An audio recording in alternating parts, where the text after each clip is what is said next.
Okay, we're ready to get started today with our webinar. So hello and welcome to the Sanofi BioGenius, or SBC. You will hear us refer to Sanofi BioGenius Canada as SBC often through our webinar today.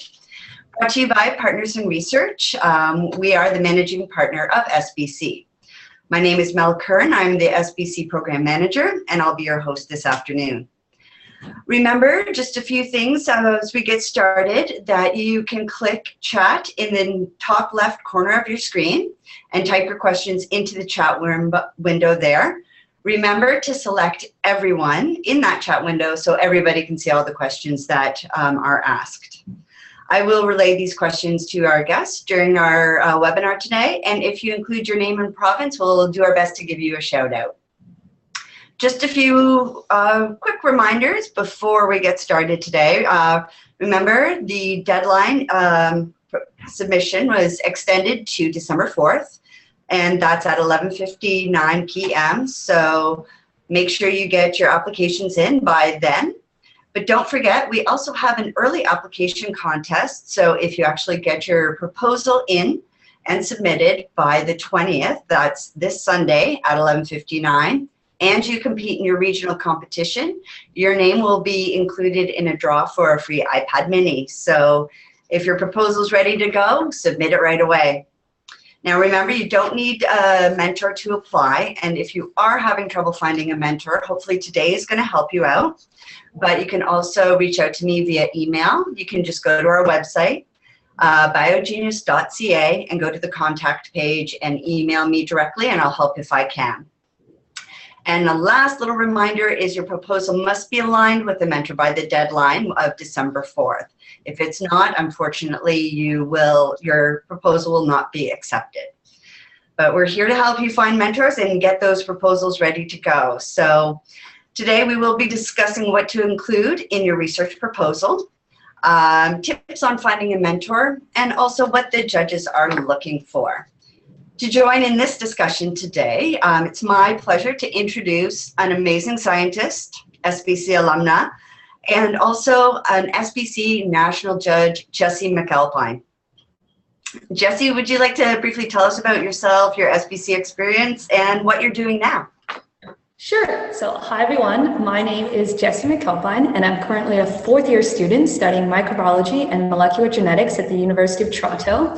My current research is involved both in continuing to develop the anti-malarial drug that I made as part of my SBC project in grade 12, while also working on developing a drug against infectious fungi as part of my fourth-year thesis. I began my involvement with the SBC in grade 9 with my first project, and then I did a project each subsequent year I was able to, so all 4 years of high school. And I did go to the national competition twice as well, and for the past 3 years I've been a member of the national judging panel at the national competition that takes place each year in Ottawa. Great. Thanks very much, Jessie. Now, I know our viewers are very eager to hear your advice and your suggestions on things and what you say specifically about proposal development. I always tell students, find a subject matter that you're passionate about, that you have a strong interest in. But in your opinion, what makes for a good proposal? What are some of the key elements students should think to include? I think definitely a great place to start is with the passion, because I find the best proposals and the best projects usually come from students who are genuinely interested in what they're studying. And so one way to do that is to kind of identify where your interests lie within science and then try to develop your proposal around that. Even if you don't have all of the specifics necessary, even if you can say that you're generally interested in, say, immunology, then you can kind of look for some problems that are kind of like big name problems in immunology today, and then try to develop your proposal around that. But in terms of the actual specifics of the proposal, I think one of the very, very important aspects of it is actually the introduction, because it's important to really outline the problem that you want to address, especially because if you haven't identified a mentor yet, your materials and methods are likely to change and develop as the project goes on. So the really key element is going to be kind of outlining what you want to be looking at and why you think it's a worthwhile idea, and maybe some of the ideas you have on what could be a potential outcome. So kind of the purpose and some of your ideas around a hypothesis of the outcome of this experiment. It is good to outline some of the methods you think that could be useful to address this problem, but it is likely those methods will change. So really try to focus on the concept and the idea that you want to be engaging with. Wonderful. I will ask a question that actually came in prior to the webinar. And what advice would you give to somebody who's writing a proposal for the first time or participating in a science fair for the first time? They've never done it before. What advice would you give to them? Is it pretty similar? I think it's pretty similar, but I think one of the, again, yeah, the most important thing is kind of trying to understand what you enjoy. So one of the biggest tips I give people when they're trying to start out in science fair is just kind of to read as much as you can. So a great place to start is with kind of a more third-party news outlet, so something like Scientific American or National Geographic, and their podcasts and TV shows and magazines. And from there, you can kind of get a lot of information on a broad range of topics. And if there's something that catches your eye, you can then go back to the primary research to kind of be like, oh, what is important about fuel cell design or making a better vaccine? And then from there, you can try to develop your proposal. Because I know a big challenge for people starting out is, where do you get the idea from? Yeah, very good. Thanks. I'm sure that's very helpful to a lot of our first-time students this year. Now, one of the other things that kind of come hand in hand is that proposal and then matching a mentor with that proposal, or at least, you know, piquing that mentor's interest. Mm-hmm. So how would you suggest a student streamline or focus their proposal in a way to gain that possible mentor's interest? Yeah, well, I mean, one great place to start is obviously you guys will know what region you're applying to. So one interesting thing to do might be to look at the institutions, the universities in your area, and see what areas they focus in. So for example, the University of Toronto has a very strong genetics department. And if you're interested in genetics, you might take a look at what some of the researchers are working on here at the University of Toronto, and then kind of align that with some of your ideas. So if you're interested in cystic fibrosis and you know that there's several labs working on cystic fibrosis, you can use some of the work they've done and some of the research they've done to try and develop some of your own ideas to put into the proposal. Another good thing about piquing a mentor's interest is that because of your age and hopefully your passion for the subject, that should automatically pique their interest. But another good thing is don't go too specific too quick, because sometimes even if a mentor really, really wants to have a student, they just unfortunately don't have the resources or the time. So it's important to also remain flexible in that you might have to change your subject a little bit. Yeah, I think that's one thing that does come up where students kind of get thrown for a loop, that, you know, this plan A that they have doesn't always work out in the lab the exact way they expect. And, you know, everything's a learning experience, right? So it's always about being flexible and knowing how to change and deal with change in a lab at that time. Exactly, yeah. So we do have another question that was submitted prior. And I know a lot of students like to know this ahead of time, and really, so they have a really good sense of what they're walking into with SBC. Mm-hmm. Allison wanted to know, how do you balance schoolwork and your project and your research? That's a great question. So I know I found it quite challenging, especially in grade 11 and 12, and grade 12 in particular, when you're trying to do university applications and work on your project and continue to get good grades. But I think one great thing about doing something like the SBC is that most teachers recognize it's a really exceptional opportunity. So my first recommendation would be to just talk with your teachers and explain that you're going to be doing this program. It's going to be quite a big time commitment, but that you really want to be invested in it. And I know for me, I was actually able to work out that with my biology teacher, I was able to get marks for things like my proposal and my final paper, that like your report that you have at the end. So that might be, not every teacher might be willing to do that, but it's still worth kind of opening that discussion and explaining where you're coming from. And a lot of the times teachers will be more lenient with things like homework or missing class if they know that there's a very important reason for why you're doing that. Also, I don't know if it's too late. I can't remember how you sign up for courses in high school, but one thing I did was I signed up for an independent study course, which essentially works kind of like a spare. And so for that independent study, I used my SBC research, and then you write a final paper on it as well, but it wasn't that much extra work beyond what you already need to do for the SBC. So if that's possible for you, I also recommend that. That can be a good option. Absolutely. And the final thing is just, like always, being really cognizant of all the things you have to do. There's different time management skills for everyone, but I know I'm a list person, so I always like to make sure that I knew what I had to do and when I had to do it. And you just need to be very attentive of all of the deadlines. And the more you are prepared and aware of the deadlines, I found the easier it was to make them, rather than kind of letting it all snowball until all of a sudden you had to do everything at once. Yeah, I'm a list person too, so I get you on that one. But yeah, I know there are a lot of really supportive teachers out there, and when they learn more about SBC and what it's all about and the experience their students gain, they really do stand behind the program as a whole. So that's wonderful. Now, when you made these schedules for yourself, and this is just a question from me, did you plan gap time in there? Did you make sure you planned yourself a little bit of downtime? Did you also plan time for catch up if you were falling behind? Are those some tricks you kind of used to keep some balance in your life?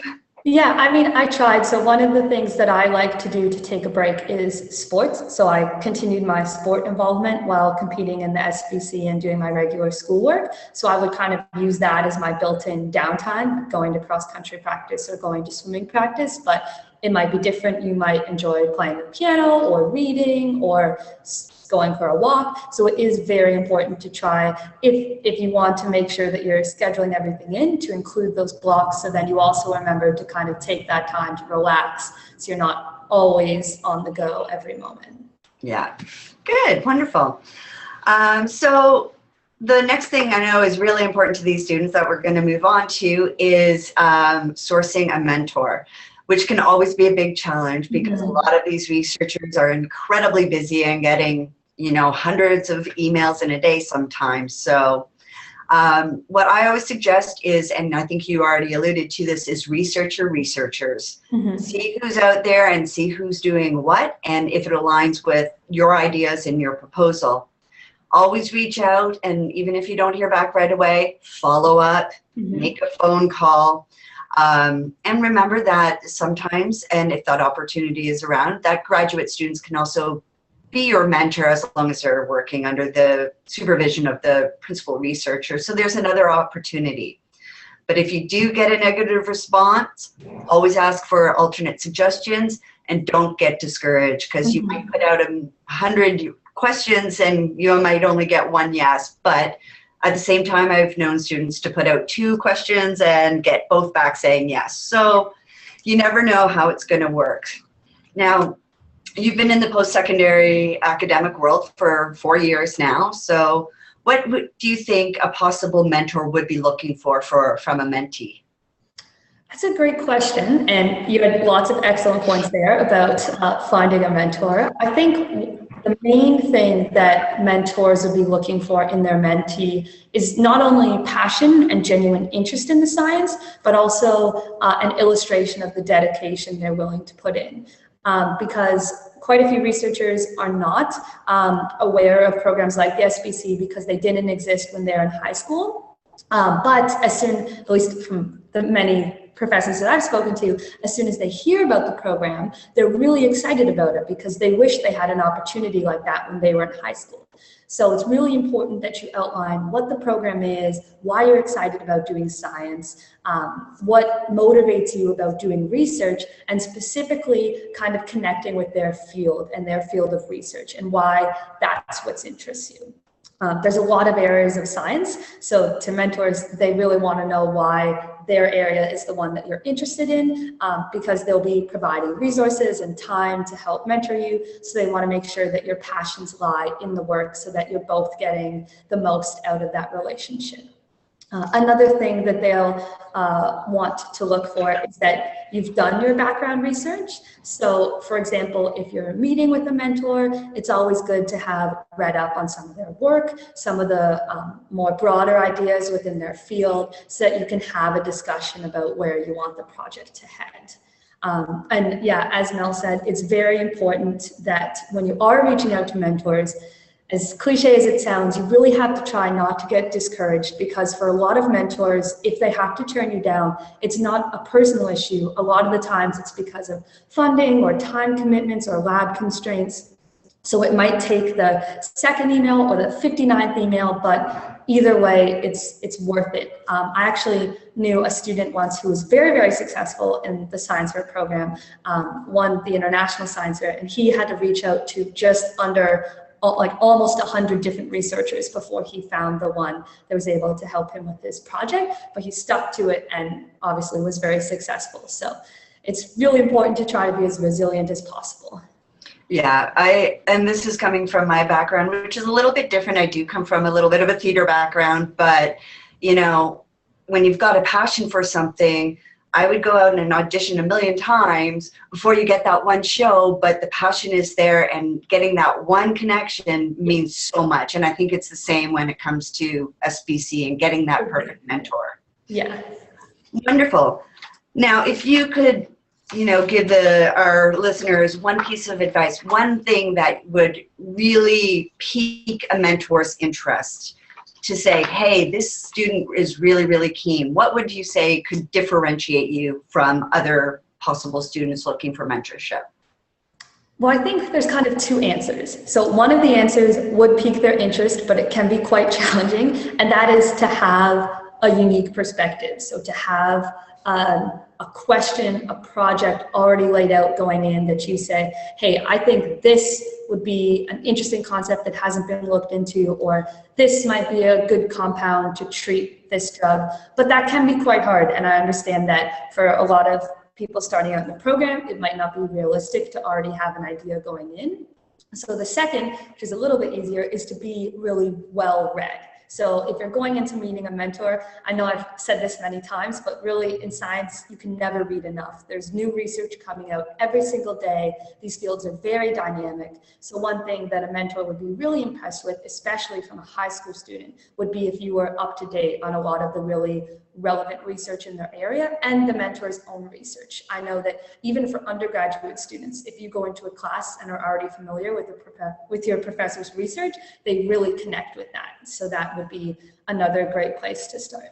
Wonderful. That's great. That actually leads right into one of the questions that we've had chatted in here, which is, where do you start researching and gaining knowledge if all you have is high school knowledge, but your project is way beyond how much you know? Yeah. Same sort of advice, eh? That's a great question, and it's always a difficult place to start. One thing that I would recommend, and we're much more at advantage now with things like the internet, is to gain access to a more university level textbook in the area you're interested in. So for example, I did a project involving developing an anti-malarial drug, and a textbook that would be very relevant to that would be an immunobiology textbook to understand some of the mechanisms behind what happens when you're infected with a parasite. Or say you were looking to develop a drug, you might want to look at a first-year university organic chemistry textbook. A lot of these textbooks should definitely be available at university libraries and potentially your public library as well. You can also purchase most of them on Amazon, but they can be quite expensive, so I recommend checking the library first. And that's kind of a great place to get a good broad overview to kind of introduce you to the subject area. And I assume all of you guys are very smart, so once you're given the information, you will be able to pick it up. And then once you understand more of the broad concepts, it'll be easier to go back to that primary literature to connect more with some of the recent research coming out. I found that even though sometimes people say textbooks are a waste, I think they're not, because they really do give you that kind of broad overview of a lot of these areas you might not be interested in. And I guess Twitter, if you were to tweet at me about a subject area, I could respond with a potential textbook that might be relevant to that area if you're looking for some help there. Absolutely. And your Twitter handle is at Jessie MacAlpine, correct? Yeah. So she's tweeted that out, her handle out in our chat here, but if you do go to our Twitter feed or our Facebook page, you'll find it there as well. We'll make sure it's available. So, and one other thing that crossed my mind as you were talking about textbooks is don't forget to hit up your used bookstores or the used bookstore on campus. They're always there, and they're always about 1/10 of the cost. So definitely another place to look. So.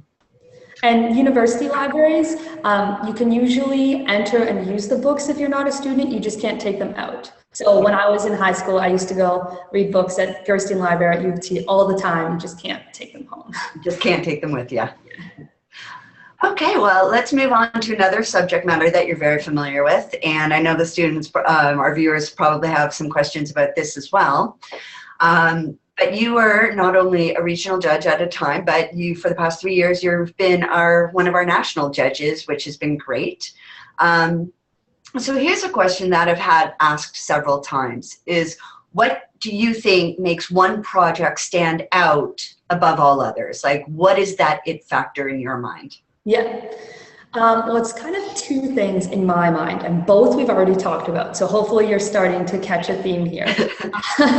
The first one is obviously passion. I think some of the best projects I've seen have been research that was either had a personal connection with the student, or you could tell that it was something that they just were completely fascinated with. And that very truthful passion was something that really connected with the mentors, because we saw how invested the student was in their work. And then the second thing is being very knowledgeable on your subject matter. So I know through all of my science fair experiences, one of the things that makes a big difference is that a judge should be able to ask you about any element of your project, and you should be able to explain it. So whether that's the basic statistics you've done, or a background concept on what you're investigating, or a future direction, you should make sure that you really understand those concepts. But also, if you don't know, that's okay too, but it's better to admit that you don't know. That's also something the judges really like, is when you say that I don't know, but that's something that I could look up, as opposed to trying to not make up, but kind of guess an answer that the judges probably actually know the answer to. So. Very true. And the judges do ask some tough questions. I've been to several of these competitions and whatnot, and the procedure when you are, just so everybody is aware, you do give a presentation 10 minutes long, and at the end of that presentation there's 5 minutes for questions from the judges, and usually later on in the afternoon an additional time where the judges can come back and ask questions they didn't get a chance to.